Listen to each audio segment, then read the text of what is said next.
The debate में आपका स्वागत है। आज हम बात कर रहे हैं स्रोत सामग्री में चर्चित फिल्म धुरंधर के बारे में और उस बहुत ही महीन रेखा पर जो कलात्मक स्वतंत्रता को राजनीतिक प्रोपेगेंडा से अलग करती है। और आज का जो बड़ा सवाल है वो यही है, क्या सच्ची घटनाओं से प्रेरित होने का दावा करने वाली कोई फिल्म एंटरटेनमेंट के नाम पर सच को तोड़ मरोड़ सकती है? मेरा मानना है कि हाँ, बिल्कुल कर सकती है। देखिए, ये कलात्मक अभिव्यक्ति है जहां कहानी को दिलचस्प बनाने के लिए घटनाओं को नाटकीय बनाना पड़ता है। और मैं कहूंगी कि जब कोई फिल्म अपने पॉलिटिकल एजेंडा के लिए जानबूझकर सच और झूठ को मिलाती है तो वो कला नहीं, वो एक खतरनाक प्रोपेगेंडा बन जाती है। देखिए, धुरंधर जैसी फिल्में आखिर में हैं तो सिनेमा ही। फिल्म मेकर्स का पहला काम एक मनोरंजक, एक एंगेजिंग कहानी कहना है।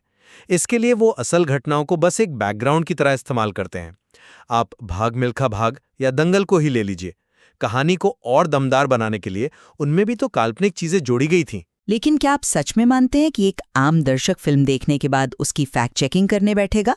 मतलब फिल्म मेकर्स इसी भरोसे का फायदा उठाते हैं।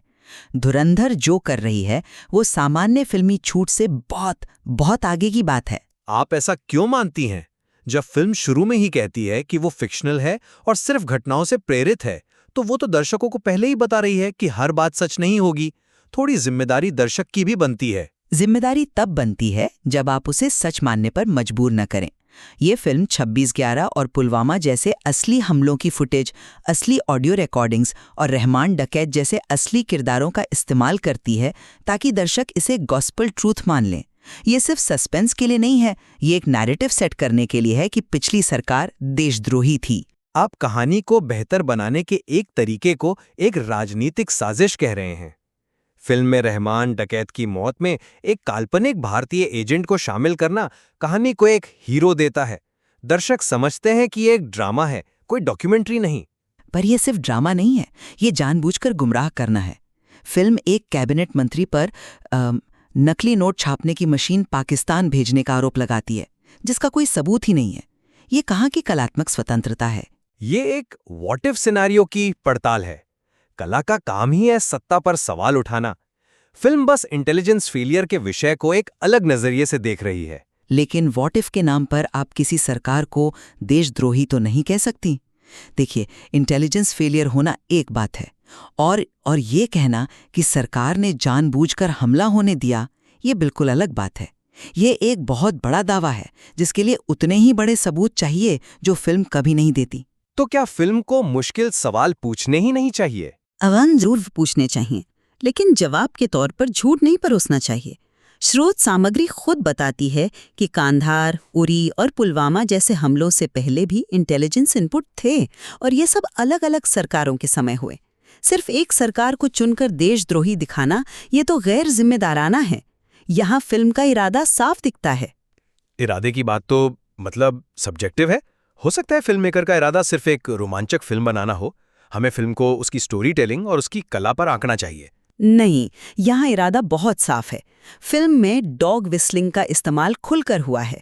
मतलब ऐसी बातें कहना जो एक खास समूह को तो साफ समझ आ जाती हैं, पर बाकी लोगों को सामान्य लगती हैं। आप किस डॉग विस्लिंग की बात कर रहे हैं? कोई उदाहरण? बिल्कुल।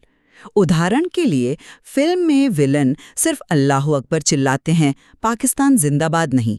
ये एक सूक्ष्म, एक सांप्रदायिक संदेश देता है। या फिर वो डायलॉग, हिंदुस्तान का सबसे बड़ा दुश्मन तो हिंदुस्तानी है। ये कला नहीं, ये एक सोचा समझा विभाजनकारी नैरेटिव है। ये मुझे नाजी फिल्म मेकर लेनी रिफेनस्टॉल की तकनीक की याद दिलाता है, जहां बेहतरीन सिनेमा का इस्तेमाल खतरनाक विचारों को फैलाने के लिए किया गया था। अंत में मैं यही कहूंगा कि धुरंधर का राजनीतिक नजरिया विवादास्पद हो सकता है, लेकिन एक काल्पनिक फिल्म के तौर पर यह कलात्मक स्वतंत्रता के दायरे में आती है। कला और प्रोपेगेंडा के बीच का अंतर अक्सर देखने वाले की आंखों में होता है। मैं इससे सहमत नहीं हूं।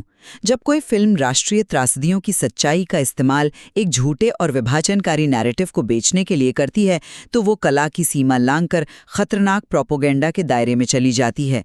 ये दर्शकों के भरोसे का शोषण है। धुरंधर पर यह चर्चा ये जरूर दिखाती है कि आज के दौर में मीडिया साक्षरता कितनी जरूरी हो गई है।